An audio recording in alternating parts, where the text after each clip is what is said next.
What's going up, everybody? This is the second Write With Me Wednesday. And yeah, I have my camera set up differently where it's the back camera now, so I did have that black border around me, so now I know not to do that. It is a little more difficult filming like this because I had to set up the camera. I hope I'm in frame the whole time. If I'm not, just know I can't see where I'm at in the camera. But I tried to set it up. And also I just took a shower, so that's why my hair's a mess. But my mom, this is my third day off in a row, and I was gonna film the whole time and write with you guys, but one day my mom had to take off work, and then yesterday it snowed, so her work was canceled anyway. So she's been home all 3 days, so it's just a little bit difficult to film like that because she'll be like making noise or interrupting the videos, and she's not really supportive of me making videos anyway, so it's kind of weird for me to do that when she's here. So I haven't been filming, but she is out right now for 2 hours, so I have 2 hours to film, and that's what I'm doing right now. So I don't think this is going to be like the full Write With Me Wednesday clip. I think I'm still going to get another session and put it in this video. But right now I'm working on chapter 12 in the novel. So last video I said that there's going to be 12 chapters. There's 13, so I miscounted, but I'm working on chapter 12, which will be the last chapter I write, so that's insane. I can't believe I made it this far, and I feel pretty good about it. You know, there's still a lot I need to change about the novel, and a lot I need to include, and this is definitely far from done, but it's getting there, and at least when I have the story down, editing should be easier than just writing from a blank page. So I'm gonna start recording my desktop. Did you guys like that in the last video, just having my desktop in the frame? I'm gonna do it a little bit differently. I want to figure out how to overlay the audio of the video over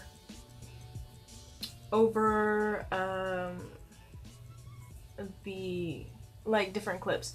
So sorry, I'm playing on my computer, but I want to figure out how to get like me talking over different clips. So I think I can do it, I just have to figure it out, but we're officially recording on OBS. So here is my novel right here. As you can see, it's a blank page, and I have a lot to do. It's the next chapter I have done. What I want to do in this one is I have to go back and read this, chapter 13, and chapter 11 as well. I actually read that chapter recently, so I have a pretty good idea of what's in chapter 11, but I have to read chapter 13 to see what happens next in the story, because you know, it's been a while since I wrote that chapter. And I also have my notes here, so I'm gonna read my notes and read the little outline I have for this chapter to give me an idea of what I wanted to include in it. And you know, sometimes I stray from this outline. If I don't read it, then I'll completely forget what I wanted to do and write something else. And if it's super vague, what I wrote down is super vague and ambiguous, then I mean, I might have the essence of that, but there's so much more that I create on the spot. And sometimes I follow this exactly if it's very detailed and I have a very good idea of what I want to do with this novel. So, and the last few chapters I've been writing, they've been a lot of flashbacks for one of the characters and just his memories and stuff. So this time I want to put it in present time and not have any flashbacks. And there's a sick character, so she's about to get really sick. She's getting a lot worse, so I need to include that. And foreshadow an event that's coming up. So I need to do all those things, and right now I'm going to go ahead and read chapter 13. Okay, so I finished reading the next chapter, and I'm actually really proud of that chapter. There's a lot of things I would change about this novel, and I do plan on changing about this novel. One of them being the sentence structure, and the other one being the vocabulary. So I'm really attracted to like the old style of novels like 1984 or Ayn Rand or just stuff like that, where they have like the language in them is very interesting. It's a lot different than in a novel we would read today. It's more eloquent, I think, more descriptive, a lot less straightforward. It's not like I did this and then I did that and then this happened. It's like more poetic, I would say, and the vocabulary is a lot bigger. And I think some people try to do that in things that are written in present time, but they focus more on the vocabulary than the sentence structure, and then it just comes off as douchey, like you're just trying to confuse the reader, at least in my opinion. And I think what I have here is very straightforward. It's not the vocabulary, it's just my own vocabulary. I didn't go to extra links to put new vocabulary in there. And, you know, I like what I have, and I think there are definitely some poetic parts, but when I edit, that's definitely something I'm gonna work on. Now I think it's a little bit too late to completely change the whole tone of the novel, the whole way it's written, but I can go back and add a few, you know, poetic statements or a couple different words so it's not repetitive and there's some interesting vocabulary in there. I think I can do that.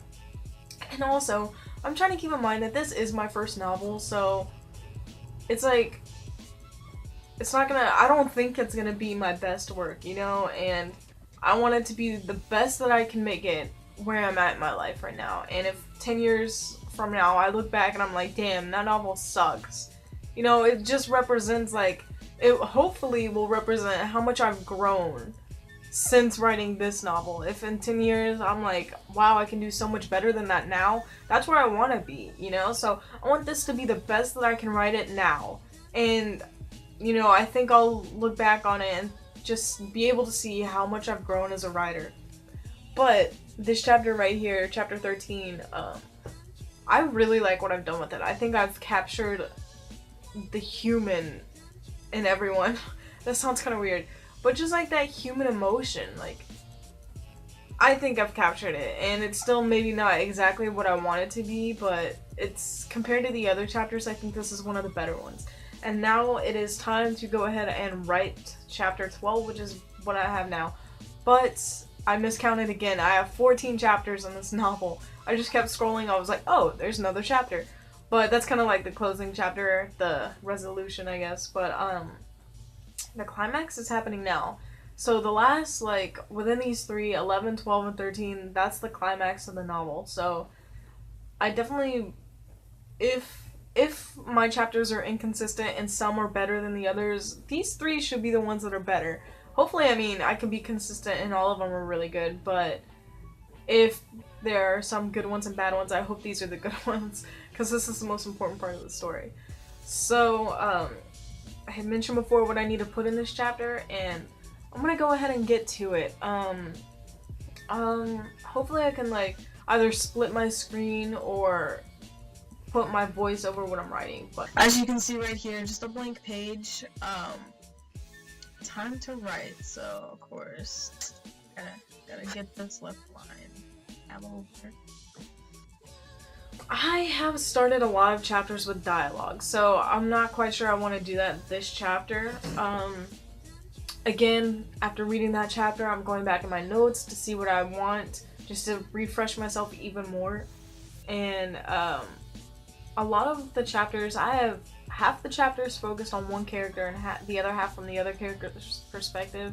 I feel like a lot of these chapters about the character I'm about to write about start off very similar, where he's having flashbacks or memories and then he's relating that back to present time. And so this is present time. I'm not going to put a flashback in this chapter because we're all caught up. At this point, the reader has seen the backstory of everything they need to see, and we're at the point in present time. So it started off in present time with everything that's going on, but then throughout the chapters you get some flashbacks, you get more is revealed about the situation these characters are in, and now you're all caught up. And this is the point where one of the characters is really, really sick, and I'm gonna start it off with that, and then that's gonna impact the character this chapter is about, the perspective of this person. It's gonna impact them to do something which foreshadows into the next chapter where this event happens. And I think that's a good smooth transition from one event that I want to be in this chapter to the next event. There's two major events, and I think this one is definitely gonna be more of a smooth transition. Some of them I have like, I want this in it, I want this in it, and I want this in it, but they have nothing to do with each other, so it's kind of hard to tie it in, and it's just scene breaks. Like, it's normal to have scene breaks in a novel, not like scenes like in a movie, but like where the character is at home eating breakfast, and then the next time you see them, they're like at work or something. So it just this I think is gonna be a lot smoother. So I'm gonna go ahead and write that now. So, I did say that I want better vocabulary, so right now I have the thesaurus up, as you can see, and I just wrote the word intense. So now I'm just looking for a different word that means that, because I just wrote that. Let's see. These characters right now are like very tense. They're under a lot of pressure. They're kind of scared. So I want a word that defines that other than intense.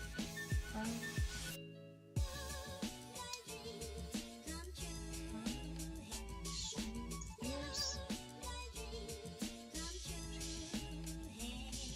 I like powerful. I don't think that really describes it though.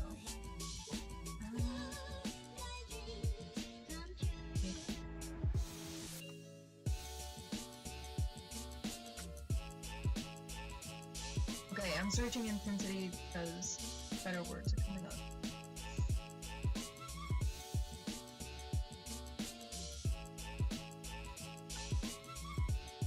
Okay, I like two words. I like tension and concentration. Although these are not like extraordinary words where it's like new and eloquent, it's just a little bit more variety, so I don't write the same word in like the same paragraph.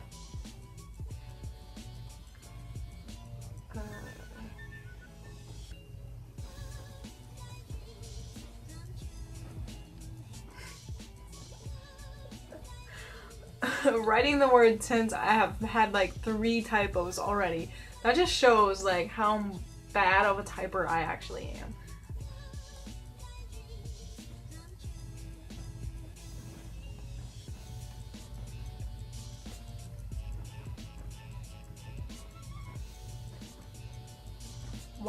It looks like I've had autocorrect on, but it's like I just type so poorly. Oh my god. Like literally there's like so many typos. Oh my god, I might not even show my screen right now because there's so many typos, it's embarrassing. Okay. Alright, so I have 1 sentence down. Well, 2 sentences down. I'm doing great. I have 2 sentences down. But, let's see. It's so hard to start from like a blank page, and so a lot of this is just gonna be me staring at this and watching the cursor blink on and off. But, once I do get the story or the scene kind of started well, then it's a lot easier to go ahead and write after that. But to start it out, it's difficult. So now you guys are gonna think I'm so stupid and be like, why is she a writer? But I literally have to Google the dumbest shit. So right now we're going to Google, and god damn it, Chini, stop.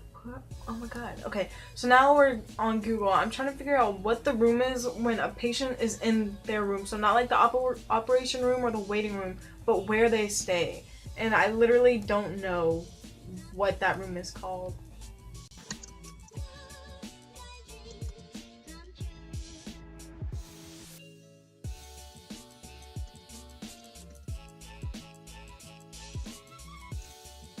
I literally have to Google the dumbest shit. Sleeping at the hospital. On-call room, is that what it's called? An on-call room, sometimes referred to as the doctor's mess, is a room in a hospital with either a couch or a bunk intended for staff. Okay, that's not what I want. That's interesting. Now I'm glad they're getting some sleep. No, now it's just like, what is the patient's room?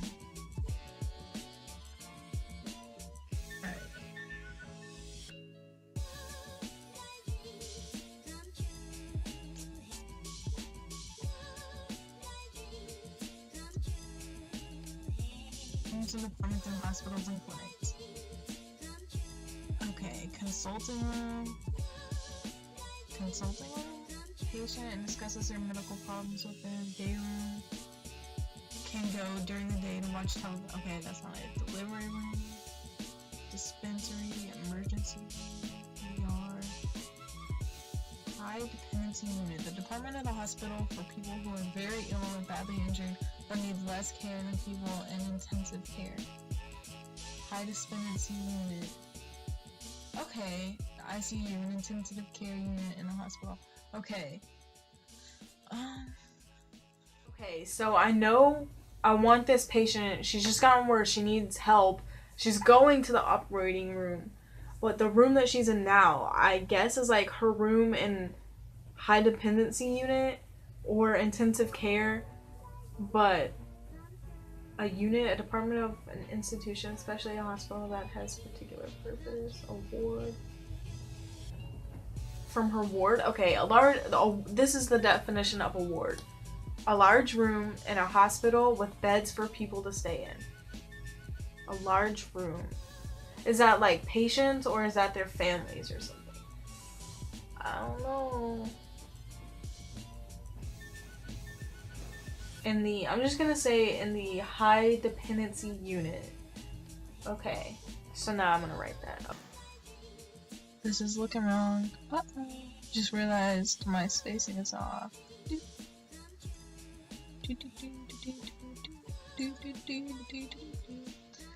you guys know that when you put your projects in double space in Word, they add an extra line after a paragraph, so then there's 2 lines between every paragraph?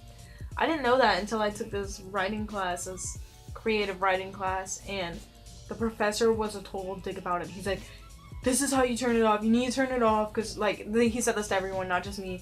If I see you with that, it's just waste space, and I know that you probably didn't write enough, and you're just trying to get more pages, or some stupid shit like that. Like, he threw a fit about it, but now I know, because I didn't like that space. I was like, it looks weird having that much space in between paragraphs, but now I know how to turn it off. You just go down there when you click your spacing and remove the line after a paragraph.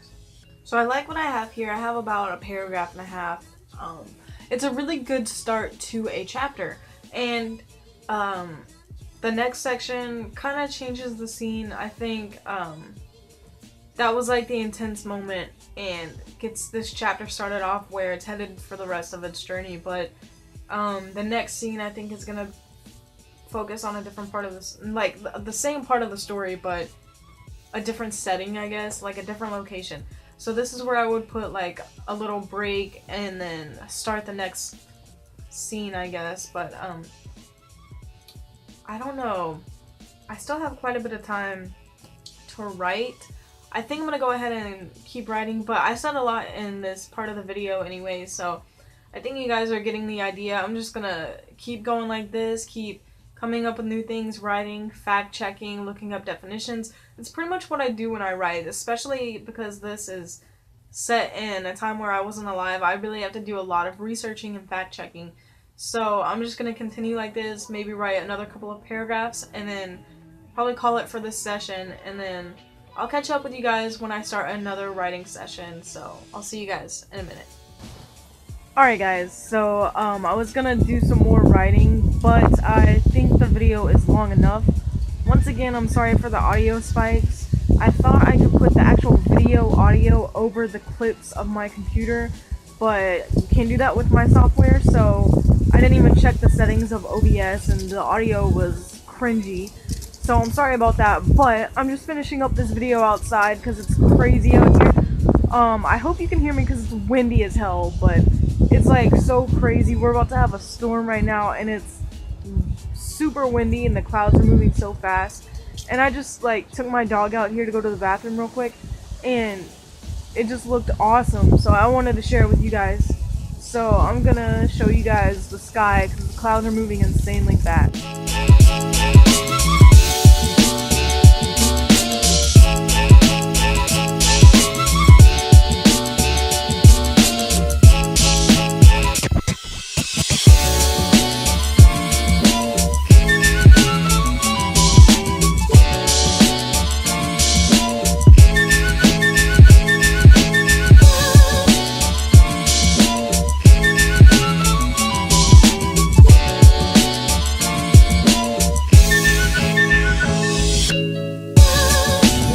I didn't even time lapse that, guys. That was real time. Put my hood up. So thank you guys for watching. I'll make sure the audio is better in the next video, and I hope you enjoyed. But yeah, I'm gonna call it here, and I'll see you guys in the next video. Stay motivated, stay inspired, and as always, guys, stay happy. See ya.